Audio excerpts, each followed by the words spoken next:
你万事都能做，你的旨意不能拦阻。谁用无知的言语使你的旨意隐藏呢？我所说的是我不明白的，这些事太奇妙，是我不知道的。求你听我，我要说话。我问你，求你指示我。我从前风闻有你，现在亲眼看见你，因此我厌恶自己，在尘土和炉灰中懊悔。讲到，请玉姐长老，今天的题目是“百闻不如一见”，时间交给玉姐传道。各位弟兄姊妹，大家平安。平安。天气很冷哈。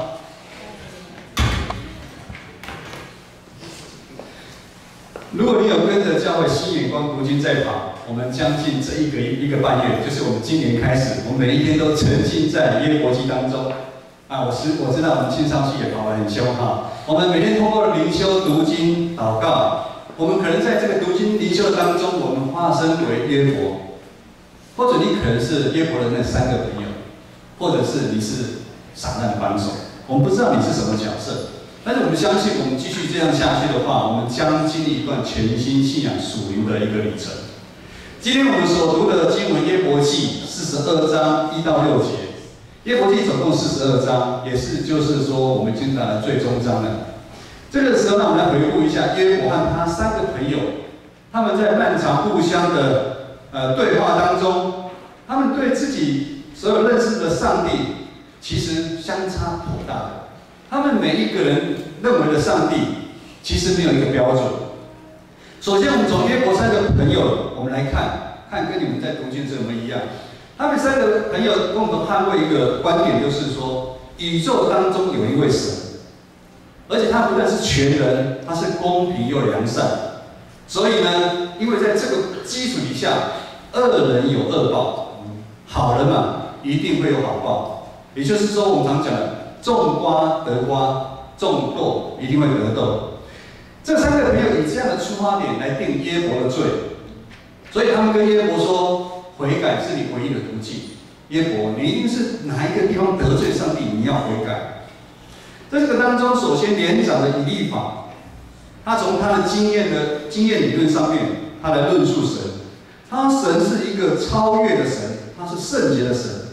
第2个朋友叫比勒达，他从传统的正统学来论神的权威和公义的审判。第3个朋友，手法从他所谓的普通的常识来论神是莫测高深，神是无所不知的神。这3个朋友，我们都知道，其实他们在当时代，他们都是非常有学识的人，听起来在某一方面好像很有道理。但他们的上帝好像都存在在某一个范围里面。这个3个朋友，他们都从他们自身、他们的看法、他们狭义的出发，他们来认定上帝应该是属于这样子。我们再来看约伯呢，约伯的上帝是怎么样的上帝？约伯遭遇一连串的噩耗，他本来期待他们朋友来到家里面是来安慰、来探讨他们，怎么知道朋友火上加油？朋友们刚开始好好的讲，后来就不断的攻击，要约伯承认他一定是在哪里犯罪得罪了上帝。约伯后来受不了了，他火力也全开，来攻击、来反击他的朋友。就在言谈的当中，约伯跟他3个朋友，他们两败俱伤。此时的约伯一直在往左、往右、往前、往后，干什么？他不断的在寻找上帝。约伯对于上帝的沉默，上帝没有行动出来为他主持公道，约伯非常的不满。因为约伯深信上帝，约伯因为深信他对上帝的纯正是站得住脚的，他本身的信仰是经得纯经的试炼。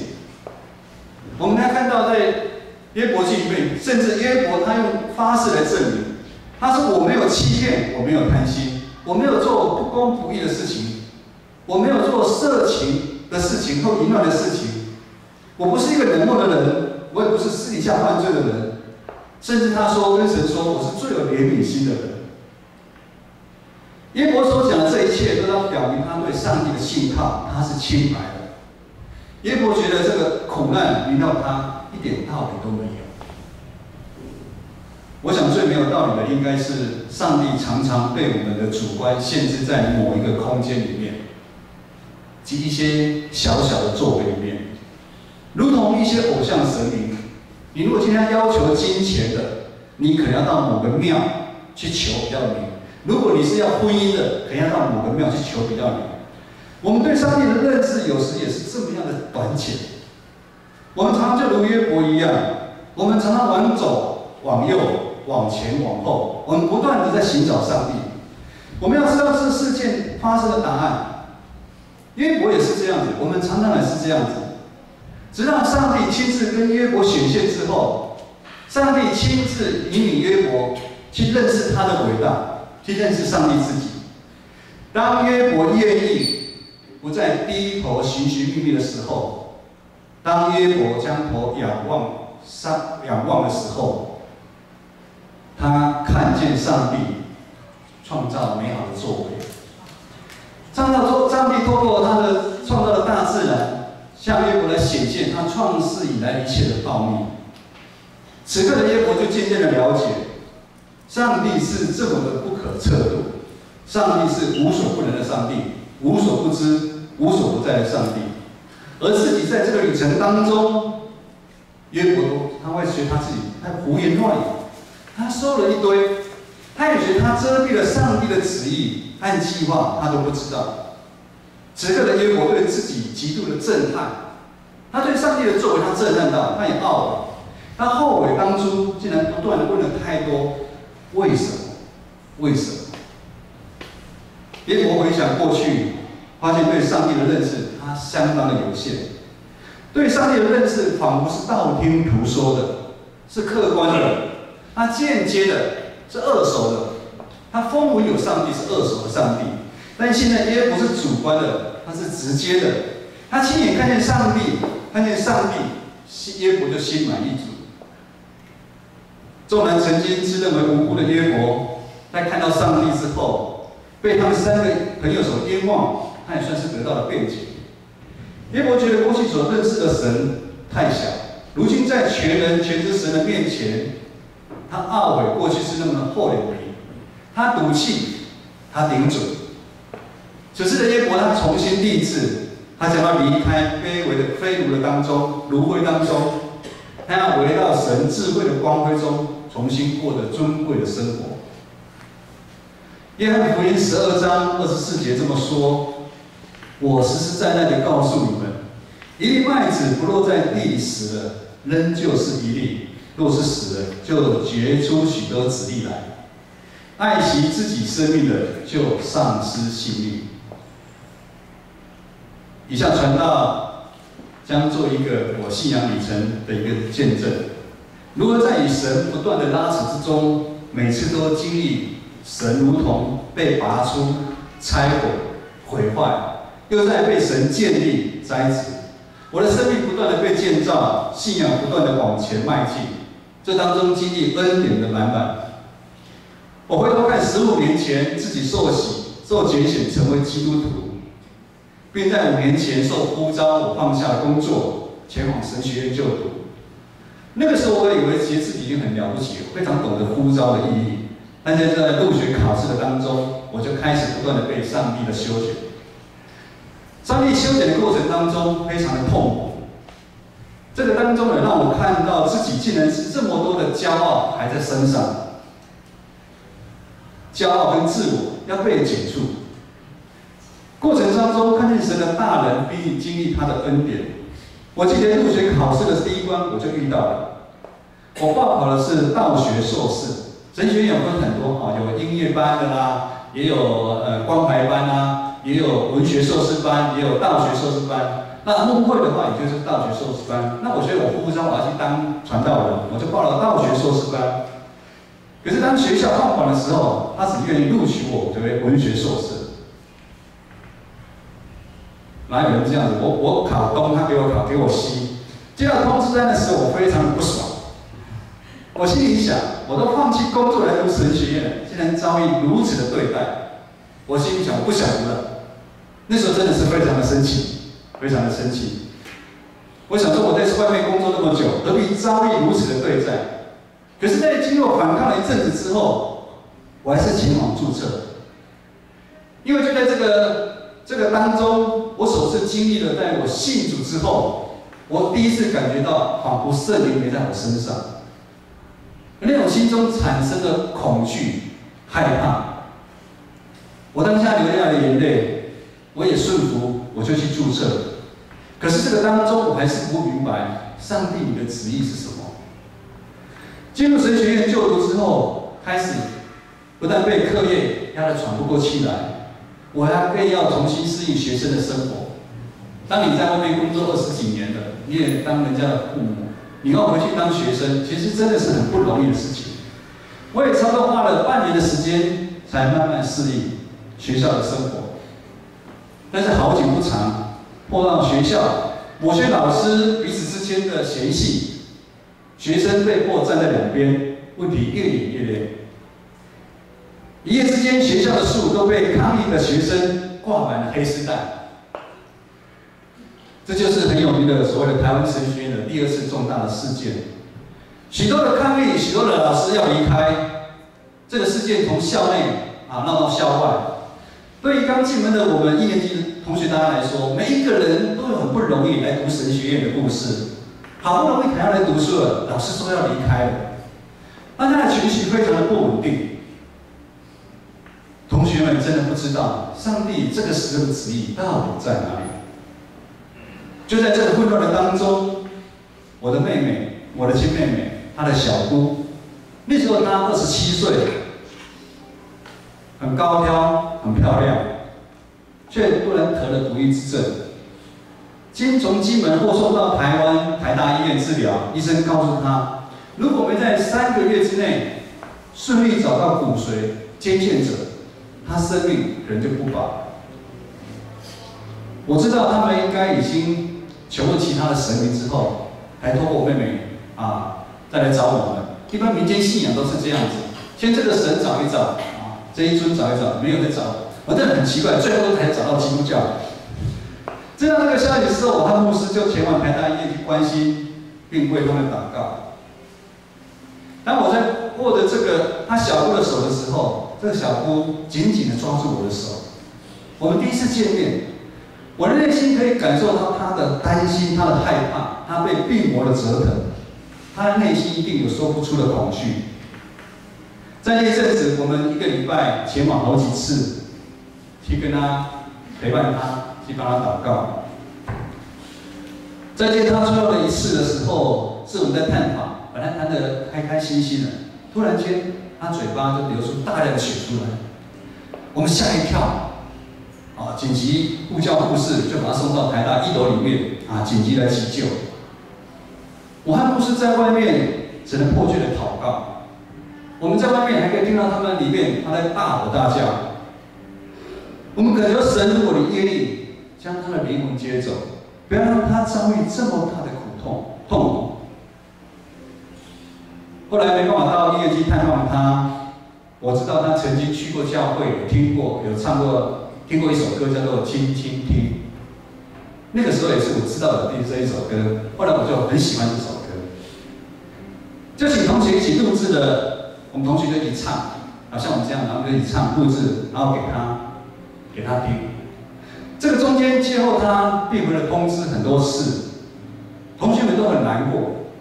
学校的事情已经很烦了，然后同学们又知道很想关心这个姐妹。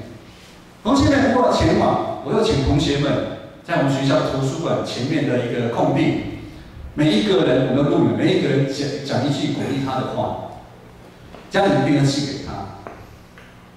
时间仍然没有停止，学校的情形两边依然对立，医院也没有传来好消息。在这个时候，志梅牧师也将从神学院毕业。此时的我开始找理由，我担心志梅牧师不知毕业受害抽签会抽到哪里。如果抽到乡下里面呢？乡下，那我一定还在学校读书嘛。那志梅牧师就带了孩子，他们就去牧会。那我就要跟小孩子分开。我心里就在想，有必要玩这么大吗？我从信主一直到受呼召全职服侍，短短的11年间，如今经过这样那么大的变化，已经超过我在外面工作这20年所建立我安全的堡垒。我想每一个人都有他自己属于他自己安全的堡垒。可是神如今一再的逼我要跨越，我一直在等待，在等机会。我心里在想，耶稣，我相信你，我也全心爱你。我从信主以来，我一直作为一个基督徒，该守的戒律我都守了。礼拜、团契、教会的服事，甚至从一开始我就11奉献。我对弟兄姐妹，我彼此也相爱，我甚至支持另一半去就读神学院。如今连我连工作都放弃，我都上来了，但是竟然碰到学校这么乱，神啊，你到底是要我怎么样？我不玩了，我不玩了。原来我此刻的我跟约伯一样，我将上帝的作为限制在一个我可以控制、我可以承受一个安全的范围里面。上帝说：“我的意念非同你们的意念。”我的道路非同你们的道路。接到在上课的时候，接到妹妹的卷信，台大医院的医生也非常惊讶，妹妹的小姑竟然完全康复出院。在上课的同学们大家尖叫。本来寿命只剩下3个月，如今却可以出院，连医生都吓一跳。此刻的我跟耶伯一样，我非常懊恼。神啊，请你原谅我的软弱，也原谅我的骄傲，原谅我的小性。我感谢神亲自带领我再次建立他的大能。神竟然透过医治一个非信主的姐妹，让我看见，告诉我是耶和华上帝，一切都是在他的掌握底下。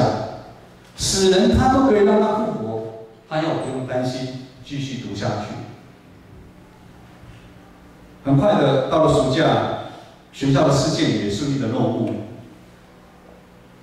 这名牧师毕业之后，神也用奇妙的方式带领到他到一个有点乡下又不是很乡下的地方，在新北市的深坑教会牧会。我就每天从深坑，然后每天开车到台湾神学院去读书。感谢主的怜悯，让我们一家可以一起在深坑服侍上帝的教会。各位弟兄姐妹，我们的主是不断在做新事的主。若有人在基督里，他就是新造的人，旧事已过，都变成新的。没错，我们可能都有读经，都有灵修，都有礼拜，都有奉献，甚至都有团契。但是这样的信仰就够了吗？难道我们的上帝就是你们所想的这么一点点的本事而已吗？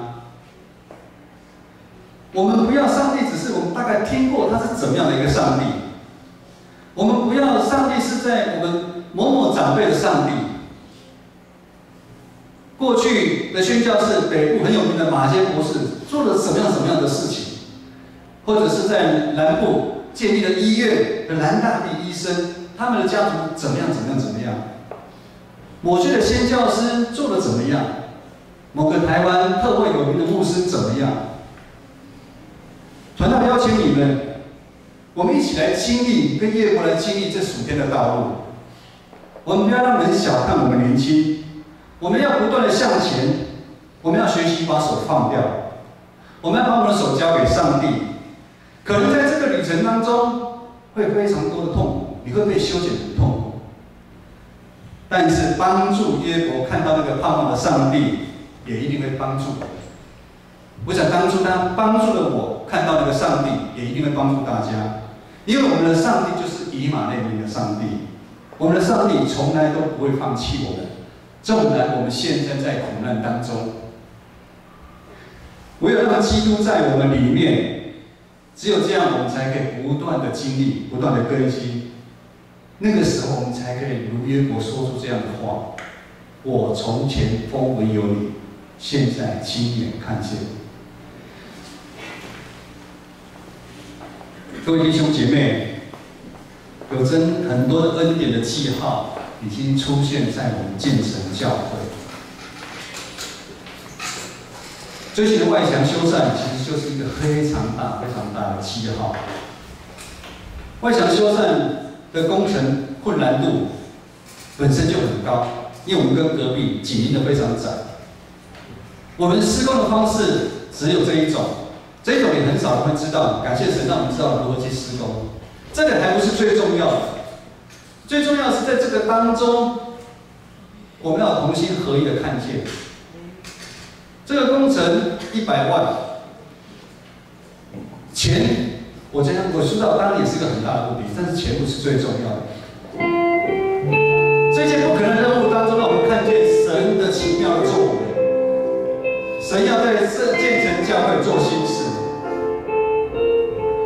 另外一个很大一个记号，就是我们看到我们建成教会的青少期，他们开始极力追求的信仰，他们可能聚在一起，他们可能不觉得怎么样，我们就在一起啊，我们桌游啊，最近他们读经灵修啊，可是他们都不知道，在后面很多的大哥哥、大姐姐，很多的长辈们都非常的惊讶，上帝要在建成教会做新事，上帝伸手再次邀请我们每一位，不管你现在有什么的苦难，有什么的忧闷困扰着你，你放手交给他。上帝说：“你把你的手交给我，将你们生命的主权还给他。我们的生命是属于上帝的。”我们下午有告别式，告别式我用的经文是，如果用现在中文译本来讲，就是“我空空的来，我将要空空的去”。我们每一个人的主权都在上帝的手中。上帝在呼召我们，我们要做出回应。我们要勇敢的跟随上帝，我们要大胆的跨越出属于我们自己原来的安全的范围里面。唯有这样，我们才能经历那个要使人复活的上帝，那个怜悯又慈爱的上帝。因为上帝定义要在我们建成教会成就他奇妙的作为。各位弟兄姐妹，我们要睁大眼睛来看，耶稣是我们唯一的拯救。我们要常常举目仰望。当我们在黑暗之地的时候，我们不要走左边找右边找，我们前面找后面找，我们要仰望我们的头，我们要看看荣耀的君王就在等待我们。各位弟兄姐妹，我们起立来唱这一首《唯一拯救》。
当黑暗笼罩的时候，我们看不清楚前面的道路。主耶稣，当我们低头寻寻觅觅的时候，主啊，你的圣手牵引着我们，你让我们出死入生，你让我们突破黑暗，看见了光明。主耶稣，我们弟兄姐妹有许多我们所不知道的担忧、苦难，甚至是病痛临到我们身上。我恳求你的慈爱、你的怜悯与他们同在，因为我们知道你才是我们唯一的拯救。这世上没有一个神可以替代你的，你是那个使人复活的神，你不单单是那2000年的神，你也是现在的神。你也让我妹妹小姑在医生看为只剩下3个月，那用任何的仪器测出来就是剩下3个月。主，你竟然让她又复活了。主，我们知道在我们的生命当中，你对我们都有一个应许，你对我们都有一个命令。在这个过程当中，我们知道我们会被修剪。在这个当中，恳求主你帮助我们，我们软弱，我们会疼痛。主，但是我们知道你是以马内利的主，你从来都没有离开过我们，只是我们不知道。主，我们谢谢你，我们献上感谢、祷告、祈求，奉靠耶稣的名，阿门。让我们一起来唱最后一首回应诗，哈利路亚。